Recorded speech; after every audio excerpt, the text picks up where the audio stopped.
Olá, prezados ouvintes e telespectadores.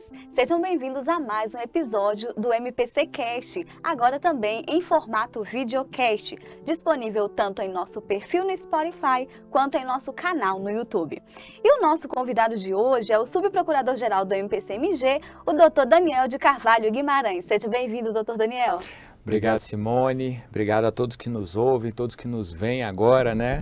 Parabéns pelo esse aprimoramento aqui do MPC Cash. É muito bom estar de volta para falar de um assunto muito interessante de interesse de todos os mineiros. Sim, sim. E como o doutor Daniel falou, né, desse assunto interessante, hoje o nosso tema é o ICMS Educação, aqui no estado de Minas Gerais. Doutor Daniel, para começarmos, o que é o ICMS Educação? Ok, é a pergunta que todo mundo quer saber, né?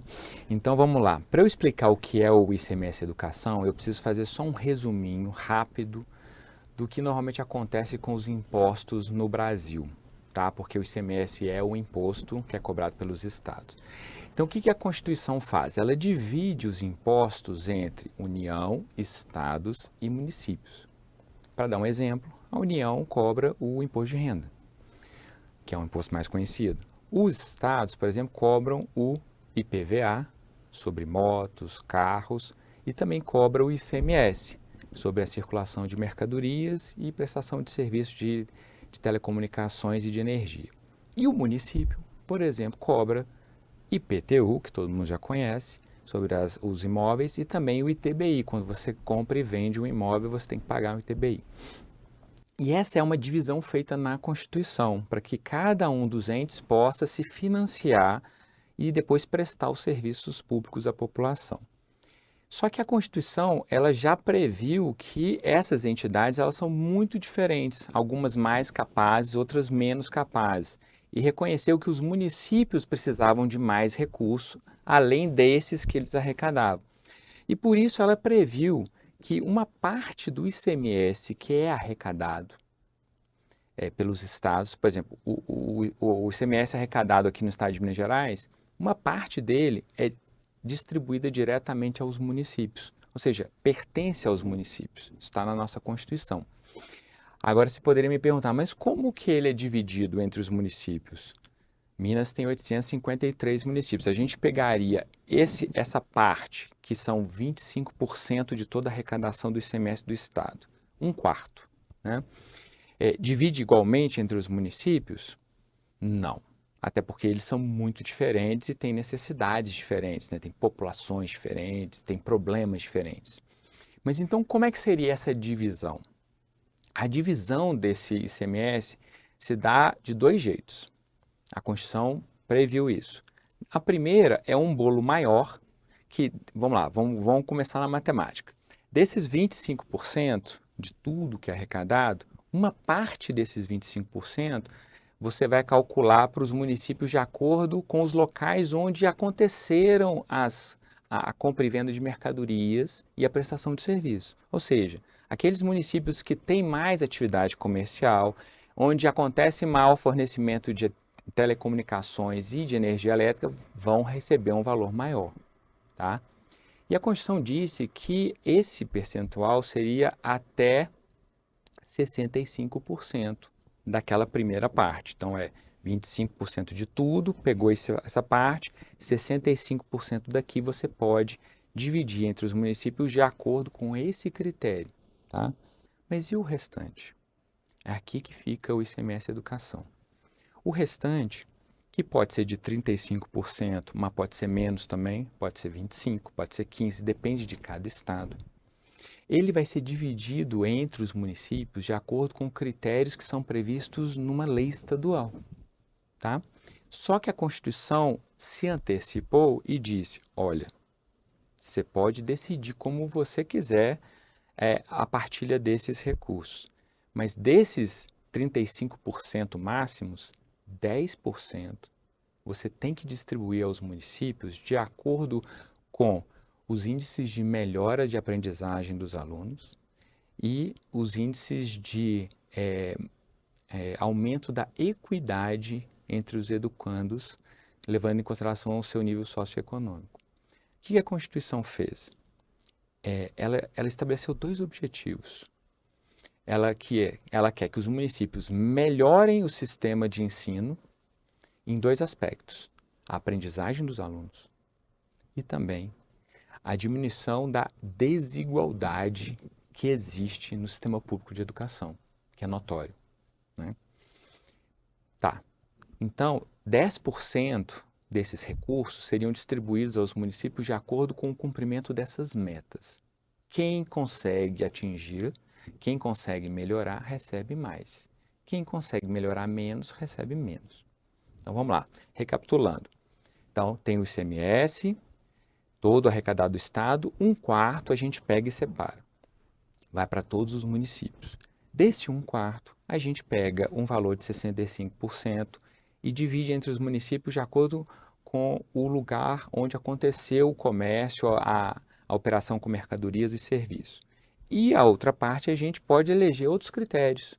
Pode ser critério de proteção do meio ambiente, pode ser de melhoria na saúde, pode ser de melhoria na segurança, pode ser de melhoria do turismo, pode ser de vários aspectos. Mas o Constituinte já declarou: educação é a nossa prioridade. Então, ele vai pegar, vai abocanhar 10% desse valor.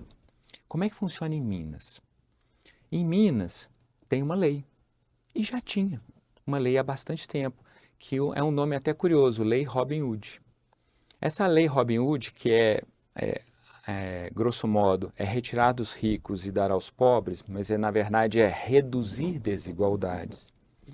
Ela já previa vários critérios e previa a educação como critério para a divisão desse valor do ICMS. Mas a educação eram só 2%. Então, era uma influência menor do critério da educação. Agora, a partir de 2020, com a emenda constitucional que trouxe essa mudança, a educação tem que ser, no mínimo, 10%.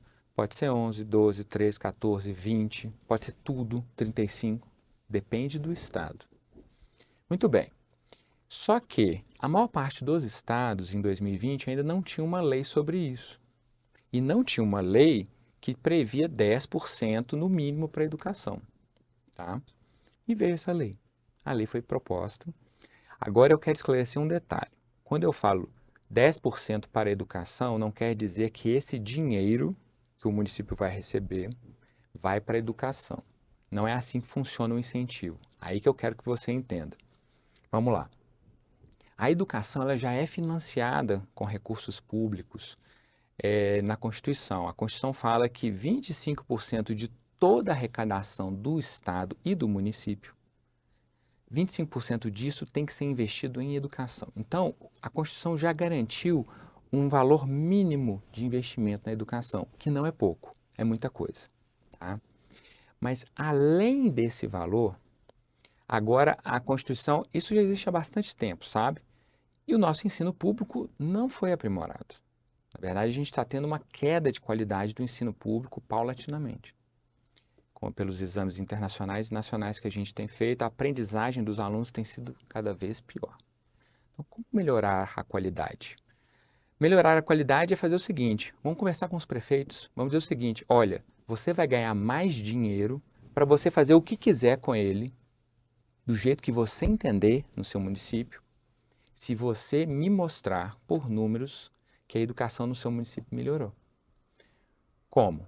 As notas dos seus alunos melhoraram, a infraestrutura das suas escolas é melhor, o aluno é recebido numa escola que tem condições de higiene adequadas, nas regiões mais quentes, pelo menos uma refrigeração para manter os alunos, períodos de tempo integral, né, da educação, merenda escolar, fornecimento de merenda escolar, professores de qualidade, capacitação dos professores, políticas de inclusão de pessoas que precisam de uma educação especial, como, por exemplo, pessoas que têm algum problema, alguma deficiência física ou alguma deficiência cognitiva, como é o caso daquelas pessoas com o espectro autista, por exemplo, que precisam de suporte. Então, olha a quantidade de aspectos que rondam a questão da qualidade na educação, né? Desde a nota do aluno, que pode ser medido por uma prova, por um exame, mas passa por uma variedade de aspectos para se chegar até esse resultado. Porque para o aluno aprender, ele tem que estar bem alimentado, ele tem que ter bons profissionais próximos, tem que ter uma estrutura mínima de qualidade. A gente tem escolas hoje que às vezes nem água potável tem, infelizmente.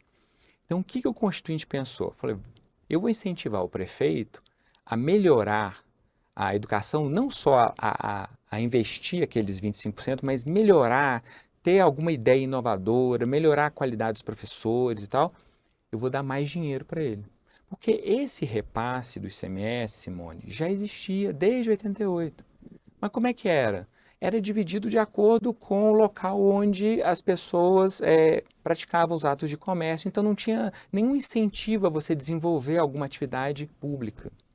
Então aí veio o ICMS Educação. Então o que é o ICMS Educação? É uma estratégia de incentivo aos prefeitos a melhorarem a educação nos seus municípios.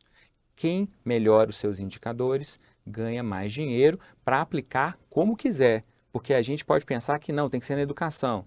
Não, esse dinheiro vai para o caixa do município e o prefeito pode fazer dele de acordo com o seu planejamento, o seu orçamento, etc. Demorei um pouquinho na explicação, mas é que eu queria deixar bem claro o que é o ICMS Educação, para ninguém pensar que é uma parte do ICMS que vai para a educação, enfim. Ficou claro, Simone? Fica assim, doutor Daniel. O senhor falou aí, né, de diversos aspectos aí de melhoria da qualidade da educação.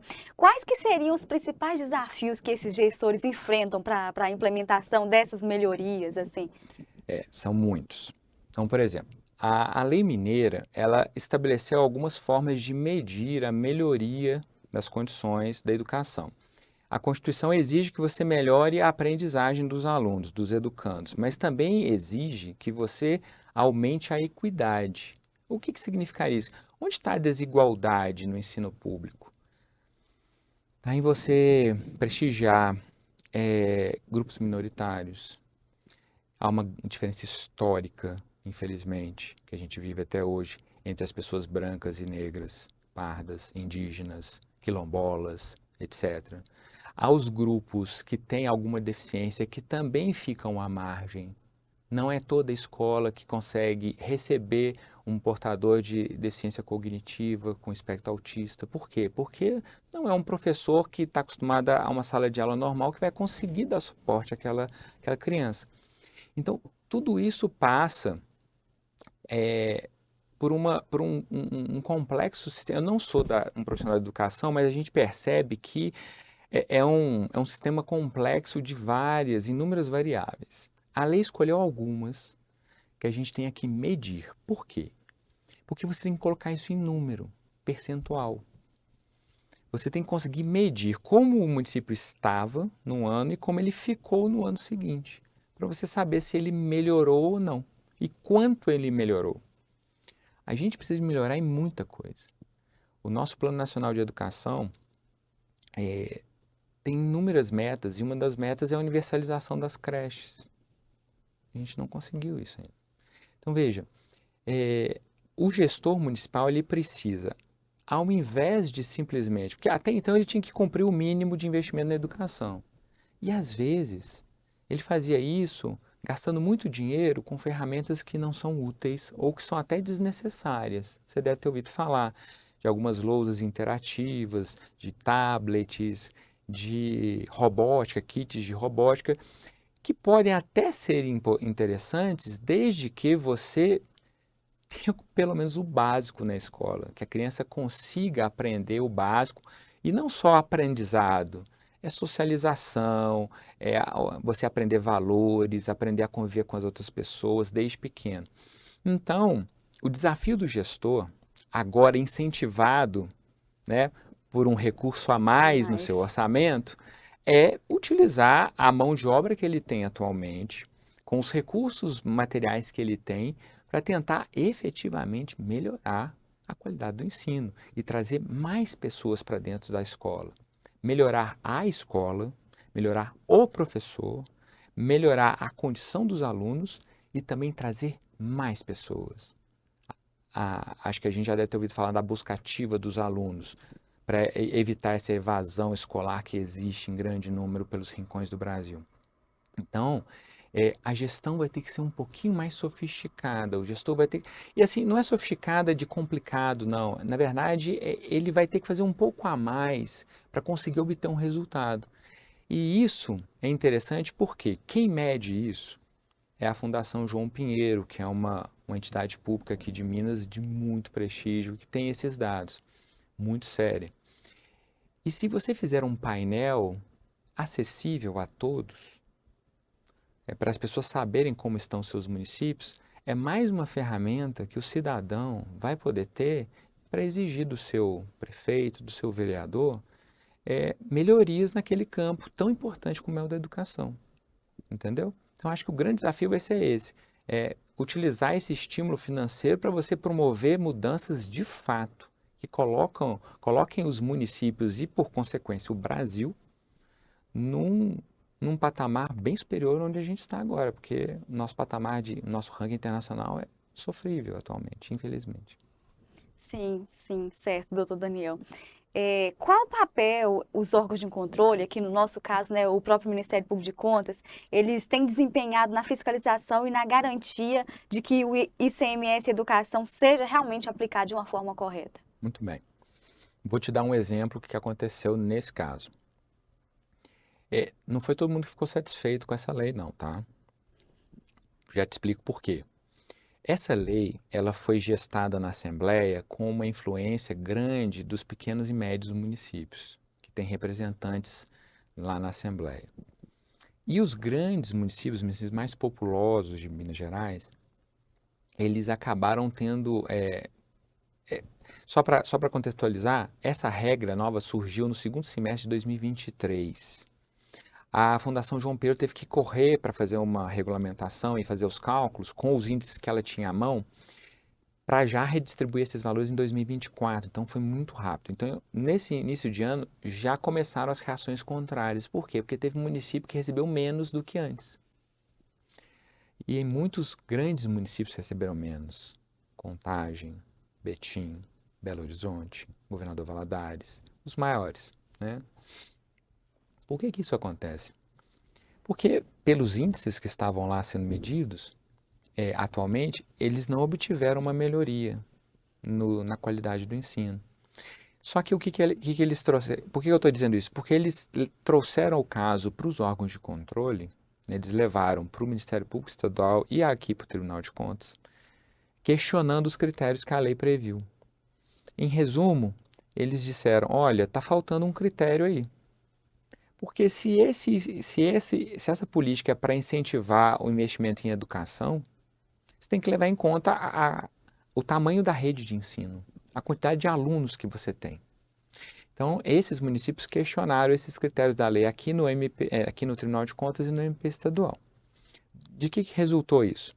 Tem um processo aqui em andamento e o Tribunal de Contas se tornou um local de discussão, até certo ponto consensual, entre o governo do estado, a Assembleia Legislativa, o MP do estado, os municípios menores, os municípios maiores e o próprio Tribunal de Contas para se tentar chegar num denominador comum. Não conseguimos ainda, mas acho que a gente está num bom caminho. Mas, na minha opinião, esses municípios não estão corretos. Por quê? O objetivo da política não tem a ver com o tamanho da rede, não tem a ver com a quantidade de alunos. Tem a ver com o que eles fizeram na qualidade do ensino. O tamanho da rede normalmente reflete o porte do município. E normalmente o porte do município reflete a atividade econômica que acontece nesse município. Você se lembra que eu disse que em Minas Gerais, 75% daquele recurso que vai para os municípios é distribuído de acordo com o local onde acontecem as prestações de serviço e os atos de... Pois é, esses municípios já recebem um valor alto por esse critério. O outro critério não é quantitativo, é de qualidade. Então, não adianta você ter uma rede maior e querer colocar esse critério no cálculo, porque aí você vai desvirtuar o que a Constituição previu. A Constituição não está tentando melhorar a quantidade de recursos para a educação porque alguns municípios têm uma rede maior de alunos. Isso a gente sabe. Ela quer que todos os municípios trabalhem na melhoria da aprendizagem dos alunos e no aumento da equidade, considerando o nível socioeconômico dos educandos. É isso, independente do seu tamanho. Do tamanho, sim. Né? Então, esse questionamento, na minha visão, não é correto. O Tribunal de Contas tem defendido isso até o momento, mas o que se quer?